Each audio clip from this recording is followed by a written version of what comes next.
네, 오늘도 예배하고 말씀 듣는 모든 성도들에게 하나님께서 말씀의 은혜와 능력을 부어주시기를 간절히 축복합니다. 오늘은 예수님을 만남으로 큰 복을 받고 또 받은 복을 나누고 헌신한 베드로를 살펴보며 은혜를 나누려고 합니다.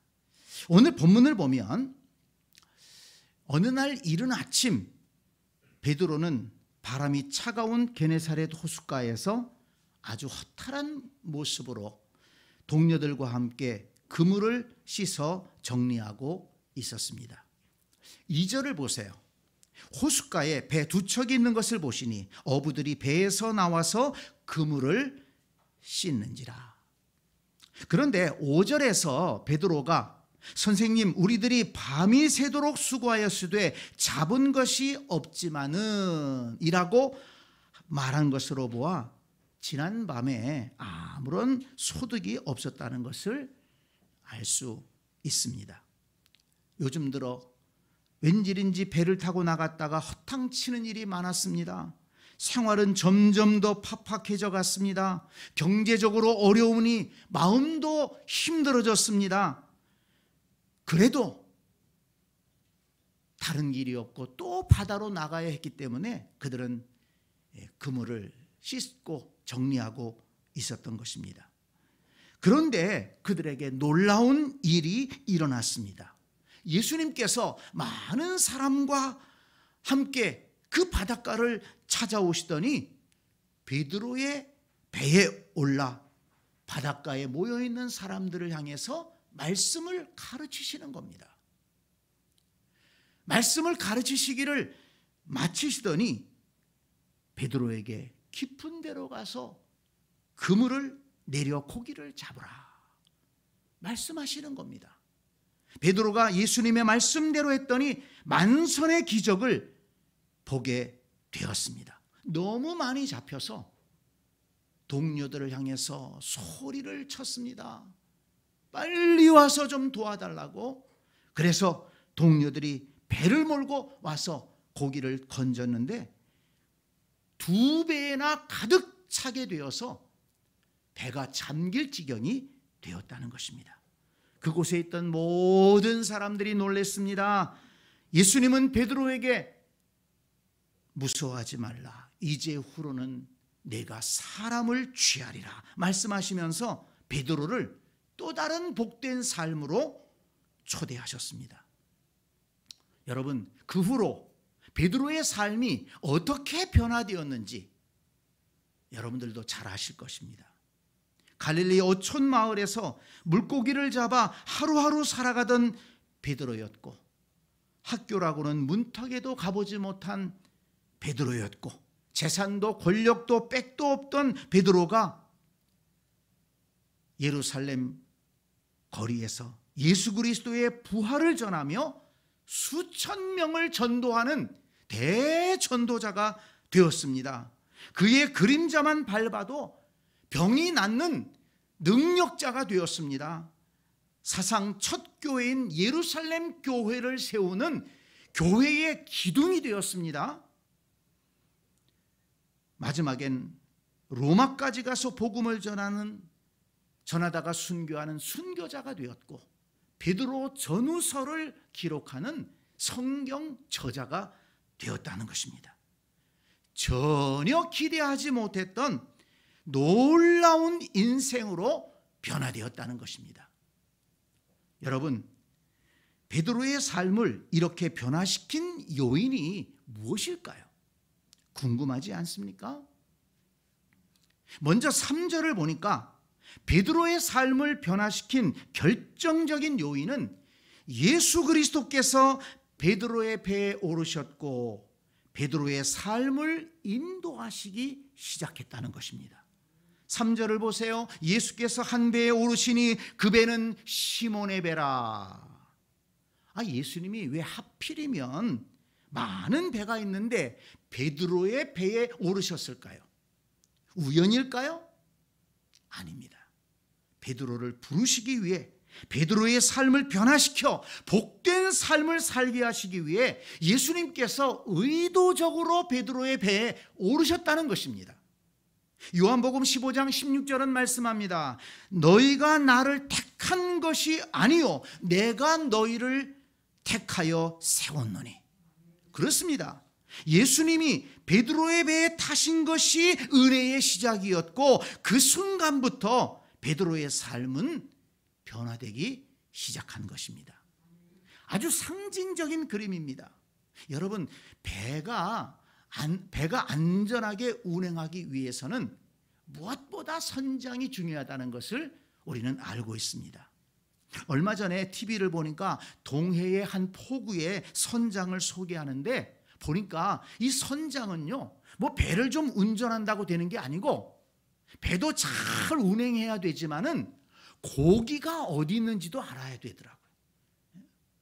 다른 사람들은 아무리 바다를 쳐다봐도 그걸 모르는 거예요. 근데 선장은 바다를 쳐다보면서 다 멀리 보면서 저기에 고기가 있다고, 저기가 고기가 많이 모이는 곳이라고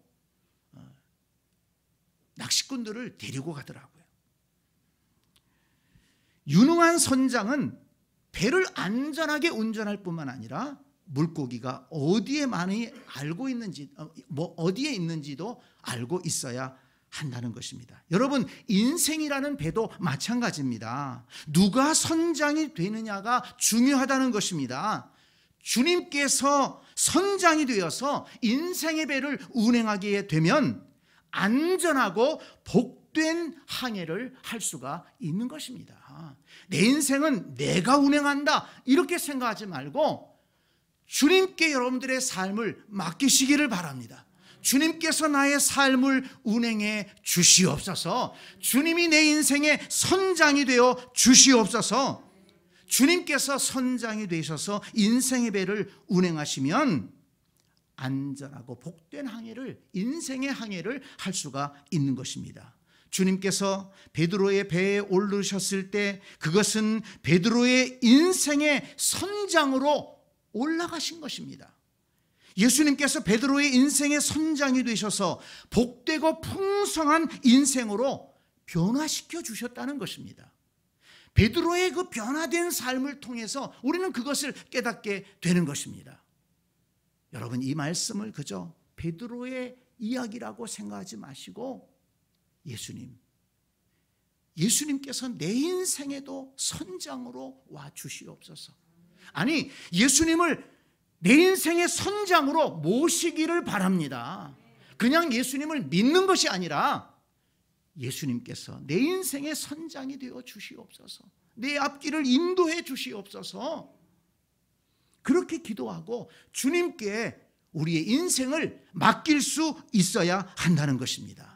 성도 여러분, 예수 그리스도는 인생을 아름답고 복되게 변화시키는 분이심을 믿으시기를 바랍니다. 성경을 보면 예수님을 만남으로 또 예수님께서 찾아가심으로 복된 인생으로 변화된 많은 사람의 이야기가 나오고 있지 않습니까?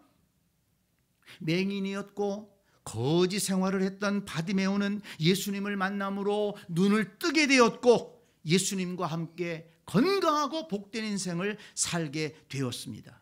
돈과 권력에 취해 외롭게 살던 삭개오는 예수님을 만나고 회개하고서 이웃과의 담을 헐고 화목한 삶을, 이전에 경험하지 못했던 화목하고 복되고 의미 있는 삶을 살게 되었습니다. 12해를 혈루증으로 고생하며 모든 것을 잃었던 여인은 예수님의 옷자락을 만짐으로 예수님의 능력을 경험하고 건강한 새 삶을 살 수가 있었습니다. 성격이 불같았던 바울은 부활하신 예수님을 만나고 사랑의 사도가 되었습니다. 여러분, 성경에서 이렇게 예수님을 만남으로 복된 변화를 경험한 사람들의 이야기를 많이 소개하고 있는 이유가 무엇일까요? 그랬었더라, 이것입니까? 그런 이야기가 있었더라, 이것입니까? 아닙니다. 성경을 읽는 너희들도 예수님을 만남으로 이렇게 복된 인생을 살아갈 수가 있다, 이렇게 변화된 삶을 살아갈 수가 있다. 그 은혜에 동참하기를 원해서 주께서 말씀을 통해서 우리를 초청하고 있는 것입니다. 성경에 나오는 이름들만 그 은혜의 주인공이 되지 말고 저와 여러분들도 주님 만나고 주님을 인생의 선장으로 모시고 그 은혜에 동참해야 될 줄로 믿습니다. 여러분, 우리나라만 보아도 우리나라 5,000년 역사를 자랑합니다마는 수천 년 동안 토속 종교가 중심이 되었고 불교가 중심이 되었고 유교가 중심이 되어서 이 나라를 이끌어오지 않았습니까? 그때 어땠습니까? 항상 연약하고 가난하고 이웃 나라에게 침략당하고 먹을 것을 걱정하는 그런 나라였지 않습니까? 1800년대 후반 나라가 완전히 망할 지경에 이르렀습니다. 그런데 1885년 4월 주께 부름받은 선지자들이 제물포 항구에 내리면서부터 이 땅에 예수 그리스도의 복음이 전해지기 시작했습니다. 그 복음이 점점 확산되더니 방방곡곡에 교회가 세워지고 성도들이 모여서 하나님을 예배하는 나라가 되었습니다.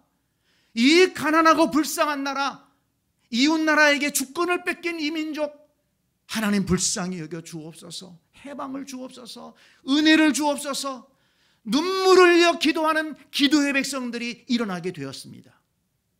그 결과 지금 어떻게 되었습니까? 5,000년 역사상 이처럼 이 대한민국이라고 하는 나라가 자랑스럽고 풍요롭게 이렇게 발전했던 적이 있습니까? 세계가 부러워하는 나라가 되었고 세계를 향해서 좋은 영향력을 끼치는 나라가 되었습니다. 세계를 향해서 복음을 전하는 나라가 되었습니다. 하나님 앞에 영광을 돌리는 나라, 하나님 앞에 쓰임받는 나라가 되었다는 것입니다.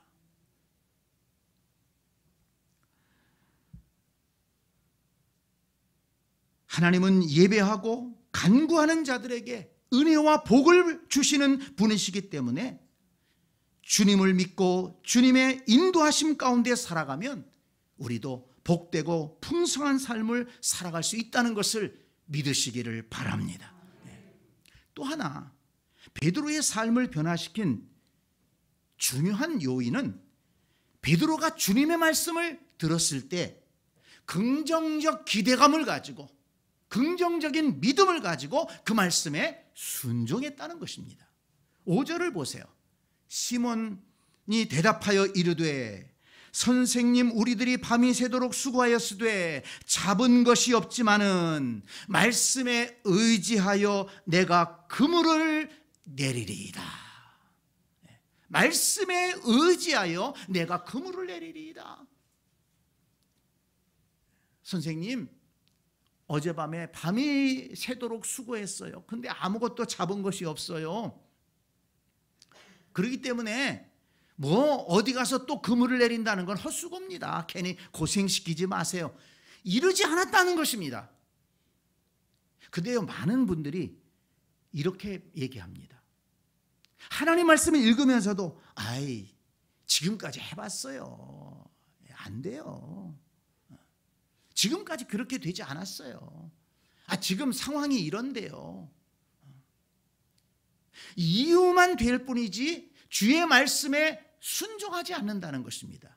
주님의 말씀을 믿지 않는다는 것입니다. 주님의 은혜를 사모하지 않는다는 것입니다.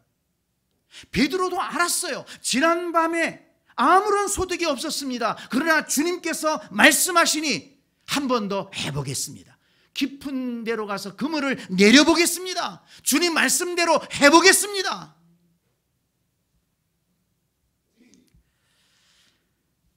베드로가 어떻게 이럴 수 있었을까 생각해 보니까 1절에 베드로가 그물을 손질하고 있을 때 무리가 몰려와서 하나님의 말씀을 들었다고 했습니다. 한적한 어촌 마을이었는데 갑자기 사람들이 많이 몰려오는 거예요. 왜 그런가 그랬더니 예수님이 그 바닷가에 오신 겁니다. 그래서 예수님 말씀을 듣기 위해서 사람들이 온 거예요. 그런데 갑자기 예수님이 베드로의 배에 오르신 겁니다. 그리고 배를 좀 바닷가에서 조금 띄어라. 그러더니 예수님이 베드로의 배에서 말씀을 가르치시는 겁니다. 그러니까 아니 생각지도 않게 이 베드로는 어디서 말씀을 들었습니까? 예수님 옆에서 이 말씀을 들은 거예요. 그림이 그려지십니까? 그러니까 예수님께서 사람들에게 말씀을 가르칠 때 바로 옆에서 말씀을 다 들을 수가 있었던 거예요. 그 말씀을 들으면서 베드로가 감동이 됐습니다. 그 말씀의 은혜를 받았습니다. 그런데 그 예수님이 깊은 데로 가서 그물을 다시 한번 내려봐라 말씀하시니까 이분의 말씀이라면 들을 만하다. 한번 들어볼 만하다. 이분의 말씀이라면 순종할 만하다. 그래서 베드로가 씻어 정리해 놓았던 그물을 다시 꺼내가지고 깊은 데로 가서 그물을 내렸던 것입니다. 여러분, 베드로가 주님께 얘기했던 이 고백을 기억하시기 바랍니다. 말씀에 의지하여 그물을 내리리이다. 말씀에 의지하여. 하나님께서 여러분들의 심령 속에 말씀해 주시기를 원합니다. 여러분들의 상황이 다 다를 수 있어요. 직업이 다르고 가정의 형편이 다르고 어떤 마음의 욕구도 다를 수 있습니다. 주께서 그것을 아시고 여러분들에게 꼭 필요한 말씀을 주시기를 원합니다. 주실 줄 믿습니다. 주님 내게 말씀을 주옵소서. 필요한 말씀을 주시옵소서. 베드로처럼 인생을 변화시킬 수 있는 그 말씀을 내게 주시옵소서. 주께서 여러분들에게 말씀을 주실 때 아멘으로 순종하기 바랍니다. 말씀에 의지하여. 여러분들이 창세기의 말씀을 지금 읽고 있습니다마는 창세기, 출애굽기, 레위기, 민수기, 신명기 이번에 말씀을 읽을 때에도 저는 기도합니다. 그 말씀을 읽는 중에 그 말씀이 살아서 여러분들의 마음속에 확 다가오는 말씀이 있을 것입니다. 분명히 있습니다. 아, 이런 말씀이 여기 있었나? 그 말씀이 은혜가 되는 말씀이 있을 거예요. 여러분 그 말씀을 붙잡으시기 바랍니다. 말씀에 의지하여 그물을 내리리이다. 이 고백이 여러분들의 고백이 되기를 바랍니다. 그랬더니 어떤 역사가 나타났습니까? 6절을 보세요. 그렇게 하니 고기를 잡은 것이 심히 많아 그물이 찢어지는지라. 말씀에 의지하여 깊은 곳에 그물을 내린 것이 대박이 났다는 것입니다. 베드로는 전혀 기대하지 못했던 만선의 축복을 맛보게 된 것입니다. 말씀에 의지하여 살아갈 때 하나님께서 주시는 놀라운 은혜를 경험하게 될 줄로 믿습니다. 성도 여러분, 듣기 좋은 말씀만 아멘하지 마세요. 좀 불편한 말씀도 아멘하세요. 순종하기 어려운 말씀도 아멘하세요. 좀 내 생각과 좀 맞지 않는 말씀일지라도 순종해 보세요.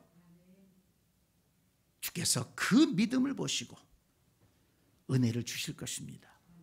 듣기 좋은 말씀만 들으니까 변화가 일어나지 않는 거예요. 주님 말씀하실 때 그 말씀을 아멘으로 받아들이고 순종하며 나아간다면, 순종하기 어렵다면 믿고 기도해 보시기 바랍니다. 믿고 기도해 보세요. 주께서 그 말씀대로 응답해 주실 줄 믿습니다. 그렇게 하니 고기를 잡은 것이 심히 많아 그물이 찢어지는지라.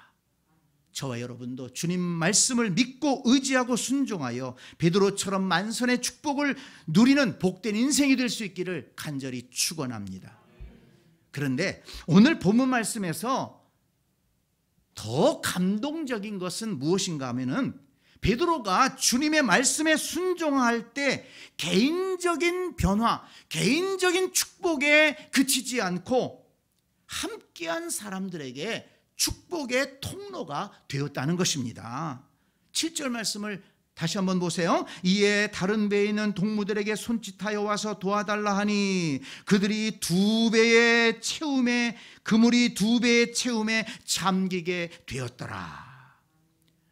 베드로가 주님 말씀 순종해서 많은 물고기가 잡혔습니다. 그물이 찢어질 정도가 되어서 소리를 질러서 동료들을 불렀습니다. 2배에 가득 차고 배가 잠길 정도가 되었다는 것입니다. 여러분, 이것이 무슨 상황입니까? 베드로가 예수님의 말씀에 의지하여 그물을 내림으로 동료들도 만선의 축복을 누릴 수 있게 되었다는 것입니다. 그 사람들 어떤 사람입니까? 베드로와 마찬가지로 밤이 새도록 수고했지만 아무것도 잡지 못해서 낙심하고 있던 사람들입니다. 빈손으로 이제 집으로 돌아갈 사람들입니다. 그런데 베드로가 주의 말씀에 순종하고 만선의 축복을 누리면서 그들도, 베드로의 동료들도 그 만선의 축복에 동참하고 그 만선의 기쁨에 동참할 수가 있었다는 것입니다. 성도 여러분, 저와 여러분도 이런 은혜를 기대하며 기도해야 되겠습니다. 내가 축복을 받을 뿐만 아니라 축복의 통로로 쓰임받는 것입니다. 나도 기뻐하는 삶을 살 뿐만 아니라 이 기쁨을 나눠주는 삶을 함께 기뻐하는 그런 상황을 만들어가는 인생이 되어야 되겠다는 것입니다. 베드로는 주님의 말씀에 순종하여 만선의 축복을 받았는데 거기서 그치지 않고, 많은 사람들이 거기서 그쳐요. 주님 의지해서 은혜 받고 축복 받고 잘 되면 감사합니다. 감사합니다. 이렇게 나에게 좋은 것들을 허락해 주시고 은혜 주시고 축복해 주시니 감사합니다. 사실 이것도 귀한 거죠. 어떤 사람들은요, 은혜 받은 것도 몰라요. 은혜를 은혜로 몰라요. 감사할 줄도 몰라요. 그렇게 하나님이 좋은 것으로 채워주셨는데도 여전히 그저 원망하고 불평하고 없다고 짜증내면서 사는 사람들도 있어요. 하나님이 주시는 은혜에 감사하는 것, 그거 참 귀한 일입니다. 그렇지만 여러분, 우리는 이 말씀을 통해서 여기서 한 걸음 더 나아갈 수 있어야 된다는 겁니다. 무엇입니까? 축복의 통로가 되어야 된다는 것입니다. 하나님께서 내게 복을 주셨고 이것이 나를 통해서 다른 사람들에게로 흘러가야 된다는 것입니다. 이것이 예수 믿는 사람들의 살아가는 방법이 되어야 된다는 것입니다. 하나님은 창세기 12장 3절에서 믿음의 조상 아브라함을 부르면서 이렇게 말씀하셨습니다. 땅의 모든 족속이 너로 말미암아 복을 얻을 것이라. 아브라함을 부를 때에도 이 땅을 너와 너 후손에게 줄 것이다. 여기서 그치지 않았어요. 그러니까 너 여기서 잘 먹고 잘 살아라. 여기서 그치지 않았습니다. 땅의 모든 족속이 너로 말미암아 복을 얻을 것이다. 너는 복의 통로가 될 것이다. 너 때문에 복이 흘러갈 것이다. 믿음의 조상 아브라함에게 그렇게 말씀하셨습니다. 여러분, 이 말씀은 아브라함에게만 주신 말씀이 아니라 아브라함의 믿음을 따르는, 아브라함의 하나님을 믿는 우리 믿음의 사람들에게 동일하게 주신 말씀인 줄 믿습니다.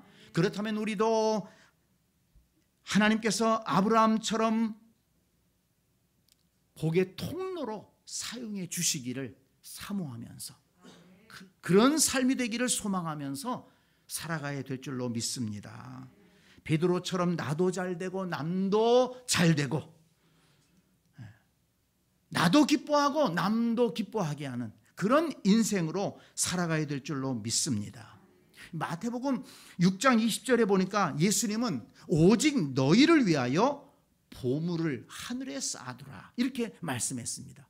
보물을 하늘에 쌓아두라는 거예요. 이 말씀이 무슨 뜻일까요? 어떻게 해야 우리의 보물을 하늘에 쌓아둘 수 있습니까? 하나님께서 우리에게 주신 모든 자원을 하나님의 나라와 교회와 복음을 위해서, 잃어버린 영혼을 구원하는 일을 위해서 사용하는 것입니다. 또한 가난하고 병들고 소외된 사람들을 돕기 위해서 사용하는 것입니다. 참으로 내 주위에 도움이 필요한 사람들을 바라보고 그들을 도우면서 살아가는 것입니다. 예수님께서 말씀하셨잖아요.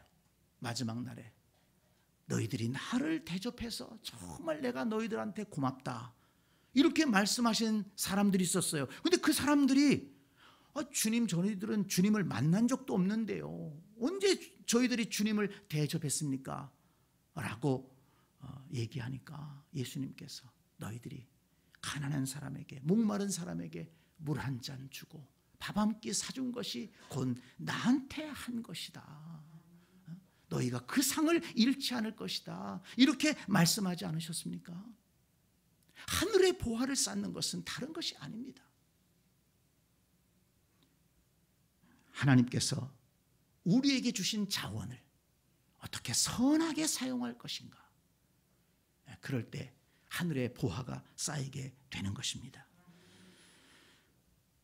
베드로처럼 축복을 받고 또 축복을 흘려보내는 통로로 쓰임받고 결과적으로 많은 보물을 하늘나라에 쌓아두는 복된 인생이 될 수 있기를 간절히 축원합니다. 이스라엘의 지도를 보면 가운데 큰 호수가 있죠. 바다라고 부릅니다. 갈릴리 바다, 갈릴리 호수. 왜 갈릴리 호수인가? 거기는 생명이 있습니다. 거기에는 많은 물고기가 있고, 그래서 그 갈릴리 바다 주변에 사람들이 모여서 사는 것입니다. 그런데 그 아래에는 작은 또 하나의 바다가 있어요. 사해라고 부릅니다. 그 주변에는 아무것도 살지 못합니다. 왜 그럴까요? 갈릴리 바다는 주변에서 물을 많이 받아서 흘러갑니다. 그러면 갈릴리 호수에서는 또 흘려보내는 거예요. 흘려보냅니다. 그러니까 갈릴리 바다는 살아 움직이는 바다가 되는 겁니다. 그런데 밑에 있는 사해는 죽은 바다예요. 흘려보내지 않아요. 갈릴리 호수로부터 물을 받기는 받는데 내보내질 않아요. 거기서 말라버립니다. 거기는 아무것도 살 수가 없어요. 여러분, 하나님의 축복을 받는 것도 중요하지만 흘려보내는 것이 더 중요하다는 것을 믿으시기를 바랍니다.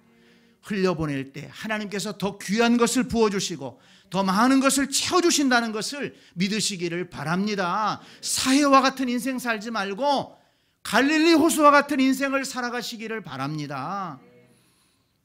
그런데 여러분, 오늘 본문을 보면 베드로는 축복의 통로로 쓰임받는 것에서 그치지 않고 한 걸음 더 나아가서 동료들과 함께 주님께 헌신하는 삶을 살기 시작했다는 것을 알 수가 있습니다. 11절을 보세요. 그들이 베드로를 육지에 대고 모든 것을 버려두고 예수를 따르니라.